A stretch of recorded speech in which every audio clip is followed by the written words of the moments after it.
Welcome my YouTube channel व्यास नारायण मिश्र। आज हम discuss कर रहे हैं क्लास 12th एक्सरसाइज 7.5 इंटीग्रल का क्वेश्चन नंबर 18 और 19। क्वेश्चन ये दोनों काफ़ी बड़े हैं, इसलिए हमने इसको राइट डाउन करके फिर एक्सप्लेन कर रहा हूँ। आपको समझ में आ जाएगा, कोई प्रॉब्लम नहीं है। और यदि आप हमारे चैनल को पहली बार देख रहे हैं तो प्लीज़ आप हमारे चैनल को सब्सक्राइब करें, लाइक करें, शेयर करें। कोई प्रॉब्लम हो तो कमेंट करें। क्वेश्चन नंबर 18 है। क्वेश्चन दिया है x square plus 1, x square plus 2 और एक्स स्क्वायर अपान में दिया है x square 3 plus x square 4। अब आप देख सकते हैं कि यहाँ एक्स स्क्वायर जो है न्यूमरेटर में भी है और डिनोमिनेटर में भी है, इसलिए इसमें कोई हम सब्स्टिट्यूशन नहीं करेंगे। लेकिन इसको हम सिंप्लिसिटी करने के लिए हम एक्स स्क्वायर की जगह बाई पुट करेंगे। ये कोई सब्स्टिट्यूशन मेथड नहीं है। एक्स स्क्वायर को हम बाई से रिप्रेजेंट कर सकते हैं। इससे क्या होगा, क्वेश्चन सॉल्व करना थोड़ा सा इजी हो जाएगा। तो हमने क्या किया कि जैसे यहाँ एक्स स्क्वायर लिखा है तो हमने बाई लिख दिया, तो एक्स स्क्वायर प्लस 1 को लिख दिया by plus 1, x square plus 2 को लिख दिया by plus 2, x square plus 3 को लिख दिया by plus 3, x square plus 4 को लिख दिया बाई प्लस 4। यदि हम x square equal two by substitution न करें तो भी क्वेश्चन आ जाएगा, लेकिन फिर थोड़ा सा प्रोसेस लंबा हो जाएगा, इसलिए उसको हम सब्स्टिट्यूट कर दिए। अब हम मल्टीप्लाई करेंगे तो आप देख सकते हैं कि यदि हम बाई में बाई को मल्टीप्लाई करेंगे तो ये बाई में बाई को मल्टीप्लाई करेंगे तो ये हो जाएगा आपका बाई स्क्वायर हो जाएगा। फिर इस बाई का 2 में करेंगे तो 2 बाई आएगा, और बाई का 1 में करेंगे 3 बाई आ जाएगा, और 2 1 जा 2 हो गया। इसी तरह से बाई का बाई में करेंगे तो ये बाई स्क्वायर हो गया। फिर 3 4 प्लस 3 तो हो जाएगा 7 बाई, और 4 3 जा 12 तो हो जाएगा 12। अब यहाँ से आप देख सकते हैं कि जो आपका ये है न्यूमरेटर और डिनोमिनेटर में जो बाई का पावर है, वो बाई का पावर क्या है, सेम दिया हुआ है। ठीक है, तो जब बाई का पावर सेम दिया हुआ है, यहाँ से आप देख सकते हैं बाई स्क्वायर है और यहाँ बाई स्क्वायर है, इसलिए जब न्यूमरेटर डिनोमिनेटर में एक्स अथवा बाई का पावर सेम है तो हमें उसको डिवाइड करना पड़ता है। तो आप देख सकते हैं कि यहाँ से हमने by square plus 3 y plus 2 को हमने by square plus 7 by plus 12 से डिवाइड किया। क्योंकि यहाँ भी बाई स्क्वायर लिखा हुआ है और यहाँ बाई स्क्वायर है, इसलिए 1 टाइम्स जाएगा, तो ये 1 टाइम्स गया। 1 टाइम्स में हम 1 को क्या कर दिए, हमने मल्टीप्लाई किया, ये हो गया by square plus 7 by plus 12।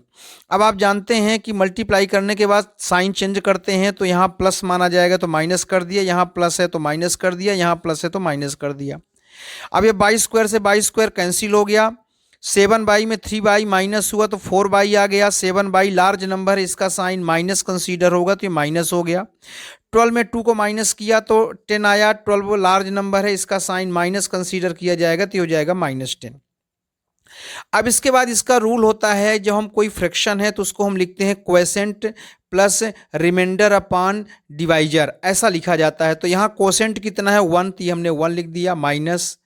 Minus चूंकि यहाँ -4 बाई माइनस बाई है तो माइनस हम कॉमन ले लिए, तो ये हो गया 4 बाई प्लस 10, और नीचे ये जो by square plus 3 y plus 12 है, इस ये आया है by plus 3 y plus 4, y plus 4 को मल्टीप्लाई करके, तो हमने इसको डायरेक्ट लिख दिया। तो ये हमने लिख दिया by plus 3 into by plus 4 लिख दिया। अब इसमें हम पार्शियल फ्रैक्शन यूज करेंगे 4 y plus 10 upon by plus 3 y plus 4 को। तो पार्शियल फ्रैक्शन में आप जानते हैं A upon by plus 3 plus B upon by plus 4 लिख देते हैं। उसके बाद इसका जो न्यूमरेटर है 4 बाई प्लस 10 होता है, और इसमें क्रॉस मल्टीप्लाई होता है, तो ए में बाई प्लस 4 का मल्टीप्लाई, बी में बाई प्लस 3 का मल्टीप्लाई हो गया। अब हम बाई की जगह -4 पुट करते हैं, तो आप देख सकते हैं कि जब हम ऐसा करेंगे तो ये वाला स्टेप हो जाएगा 0।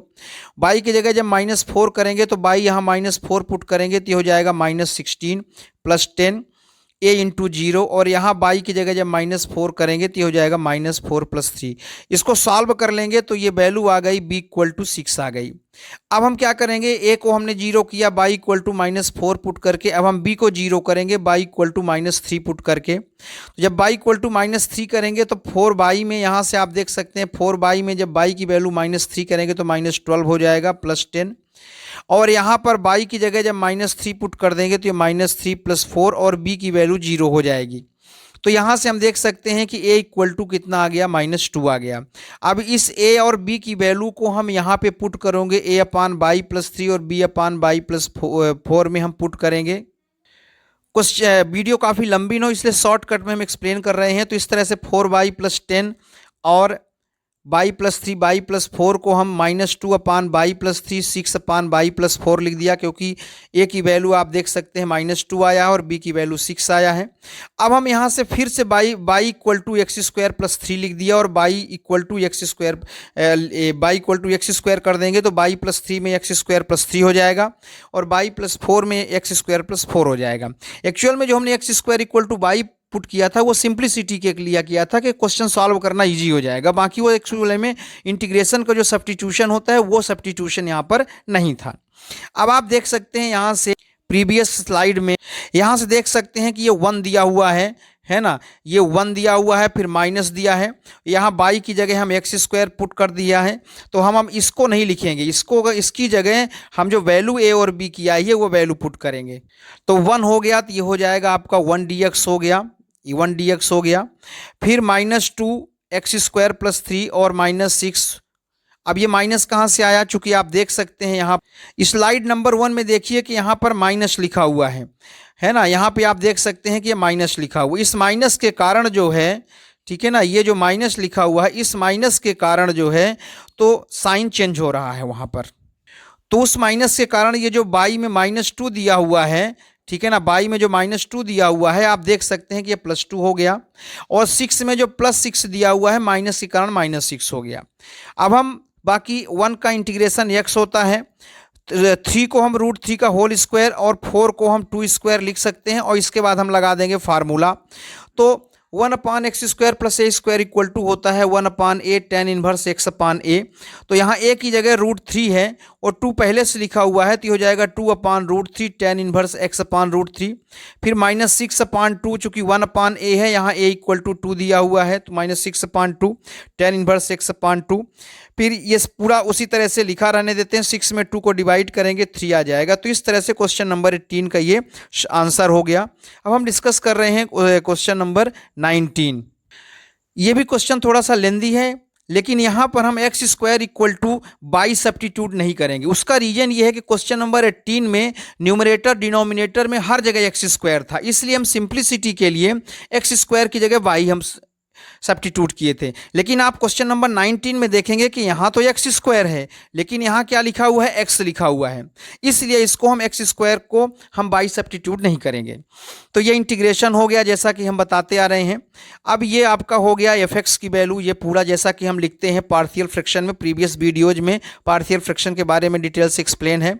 अब चूंकि यहाँ पे लिखा हुआ एक्स स्क्वायर प्लस 1 तो इसको हम लिखेंगे ए एक्स प्लस बी अपान एक्स स्क्वायर प्लस 1, और यहाँ लिखा हुआ है एक्स स्क्वायर प्लस 3 लिखा हुआ है तो इसको हम लिखेंगे कितना, सी एक्स प्लस डी अपान एक्स स्क्वायर प्लस 3। अब यहाँ का जो न्यूमरेटर है 2x हो जाएगा। फिर हमने जैसे क्वेश्चन नंबर 18 में डिस्कस किया क्रॉस मल्टीप्लाई होता है, तो ये ए एक्स प्लस बी में एक्स स्क्वायर प्लस 3 का मल्टीप्लाई हो गया, तो यहाँ से आप देख सकते हैं ये हो गया। फिर इसके बाद सी एक्स प्लस डी में एक्स स्क्वायर प्लस 1 को मल्टीप्लाई किए तो आप देख सकते हैं क्रॉस मल्टीप्लाई में ये आ गया। अब हम यहाँ पे क्या है, ए बी सी डी की हमें वैल्यू चाहिए तो हम इसमें x इक्वल टू 0 पुट कर देंगे। तो जब 0 पुट कर देंगे तो ये 2x 0 हो जाएगा, यहाँ a की वैल्यू भी 0 हो जाएगी, एक्स स्क्वायर भी 0 हो जाएगा, c की वैल्यू भी 0 हो जाएगा। तो यहाँ से क्या बचेगा, तो यहाँ से बचेगा ये 3 बचेगा और b बचेगा, इसलिए ये हो गया 3b। फिर यहाँ से d बचेगा और यहाँ 1 बचेगा तो इसलिए हो गया d, क्योंकि हमने x इक्वल टू क्या लिया है, 0 लिया है। तो इस तरह से 3b प्लस d इक्वेशन हो गया, इसको हम इक्वेशन 1 से रिप्रेजेंट कर रहे हैं। अब हम क्या करेंगे कि एक्स स्क्वायर के कोफिशिएंट को कंपेयर करेंगे। तो आप देख सकते हैं स्लाइड नंबर 4, आप देख सकते हैं कि यहाँ पर एक्स स्क्वायर है ही नहीं, तो जब एक्स स्क्वायर नहीं है तो यहाँ आ जाएगा 0।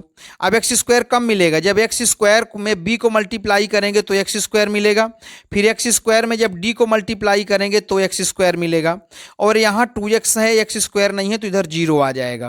इसीलिए आप देख सकते हैं कि यहाँ 0 आ गया और यहाँ b प्लस डी आ गया। अब इक्वेशन सेकंड और फर्स्ट को सॉल्व करेंगे तो आप जानते हैं साइन चेंज करते हैं तो d से d कैंसिल हो जाएगा, और तो ये बचेगा 3b में b माइनस होगा तो 2b इक्वल टू 0, यहाँ से b इक्वल टू 0 आ जाएगा। और जब b की वैल्यू हम इक्वेशन सेकंड में पुट करेंगे 0 तो d की वैल्यू भी कितनी आ जाएगी, 0 आ जाएगी। अब हम क्या करेंगे, b हमें d की वैल्यू मिल गई, अब हम करेंगे x के कोफिशिएंट को कंपेयर करेंगे। तो आप देख सकते हैं कि स्लाइड नंबर 4 में कि यहाँ जो है x का कोफिशिएंट कितना है 2, तो यहाँ हम कितना लिख दिए हैं, 2 लिख दिए हैं, ये 2 लिख दिए हैं। अब x कहाँ मिलेगा, जब 3 में हम ax को मल्टीप्लाई करेंगे तब x मिलेगा, 1 में cx को मल्टीप्लाई करेंगे तब मिलेगा। तो इस तरह से ये लिखी जाएगा 3a प्लस सी। ये हो गया है आपका, कितना हो जाएगा, 2 इक्वल टू 3a प्लस सी। अब इसके बाद हम एक्स क्यूब के कोफिशिएंट को कंपेयर करेंगे तो आप देख सकते हैं कि एक्स क्यूब इधर 2x दिया है इसलिए यहाँ 0 आएगा। एक्स क्यूब कब मिलेगा, जब एक्स स्क्वायर में से जब हम ax को मल्टीप्लाई करेंगे तब एक एक्स क्यूब मिलेगा, एक्स स्क्वायर में cx को मल्टीप्लाई करेंगे तब एक्स स्क्वायर मिलेगा। तो इस तरह से ये हो जाएगा a plus C equal to 0। अब हम इक्वेशन थर्ड और फोर्थ को सॉल्व करेंगे तो 3a plus C equal to 2 हो गया, a plus C equal to 0 हो गया। साइन चेंज कर दिया जैसा कि एलिमिनेशन मेथड में क्लास 10th में करते हैं, c से c कैंसिल हो जाएगा यहाँ से, है ना। तो 3a में a को माइनस करेंगे 2a आएगा और 2a इक्वल टू यहाँ 2 हो जाएगा, तो a इक्वल टू आ जाएगा 1। a की वैल्यू को हम इक्वेशन 4 में अगर पुट करेंगे तो c इक्वल टू हो रहा है माइनस a और a की वैल्यू 1 आई है इसलिए c इक्वल टू हो जाएगा -1। अब इस a और c की वैल्यू को और b और d की वैल्यू को हम यहाँ पुट करेंगे, इस इक्वेशन में पुट करेंगे, ठीक है ना। जहाँ हम यहाँ पर पुट करेंगे, यहाँ पर जब पुट करेंगे तो d और b 0 है और a की जगह 1 और c की जगह -1 है, तो इसलिए x हो जाएगा और c की जगह -1 के कारण -x हो जाएगा। तो इस तरह से i इक्वल टू हो जाएगा आपका x upon x square plus 1 dx, minus दिया है c की वैल्यू तो minus x dx upon x square plus 3। चूंकि b और d की वैल्यू 0 है इसलिए उसको हमने लिखा ही नहीं। अब हम सिंप्लिसिटी के लिए फिर से x square plus 1 equal to 4 put करेंगे, तो यहाँ से डिफ्रेंसिएशन करेंगे तो x square plus 1 equal to u है, सॉरी 4 नहीं है, यू है। तो एक्स स्क्वायर का जो डिफ्रेंसिएशन हो जाएगा 2x dx और u का हो जाएगा du। यहाँ से x dx हो जाएगा du अपान 2, तो ये x dx की जगह हमने लिख दिया du और आप देख सकते हैं एक्स स्क्वायर प्लस 1 को लिख दिया हमने u और ये 1/2 इधर आ गया। इसी तरह से x square plus 3 equal to भी लिख देंगे तो 2x dx equal to dv, तो x dx equal to dv upon 2, तो ये 1/2 हो गया और x dx की जगह हो गया आपका dv हो गया। यहाँ से आप देख सकते हैं ये हो गया dv हो गया और एक्स स्क्वायर प्लस 3 की जगह भी हो गया। तो इसका इंटीग्रेशन हो जाएगा 1/2 du 1/u का ये हो जाएगा आपका log u और माइनस log v। चूँकि माइनस में है इसलिए लॉगरिथमिक मेथड के अकॉर्डिंग ये v जो है अपान में आ जाएगा, तो ये 1/2 log u अपान v प्लस c हो जाएगा। अब चूंकि u की वैल्यू आप देख सकते हैं यहाँ से u की वैल्यू कितना दिया हुआ है एक्स स्क्वायर प्लस 1, तो हमने यहाँ से एक्स स्क्वायर प्लस 1 पुट कर दिया। फिर v की वैल्यू दिया है एक्स स्क्वायर प्लस 3 दिया है, तो हम यहाँ से v की वैल्यू आप देख सकते हैं कितना पुट कर दिया हमने, x square plus 3 plus c। तो ये हो गया क्वेश्चन नंबर 19। वीडियो काफ़ी लंबी ना हो इसलिए हम सिर्फ 2 क्वेश्चन को डिस्कस कर रहे हैं, बाकी जो क्वेश्चन है वो भी आगे हम कुछ अपलोड हैं और कुछ आने वाले वीडियो में हम अपलोड करेंगे। कोई प्रॉब्लम हो तो कमेंट बॉक्स में कमेंट कर सकते हैं। Thank you very much.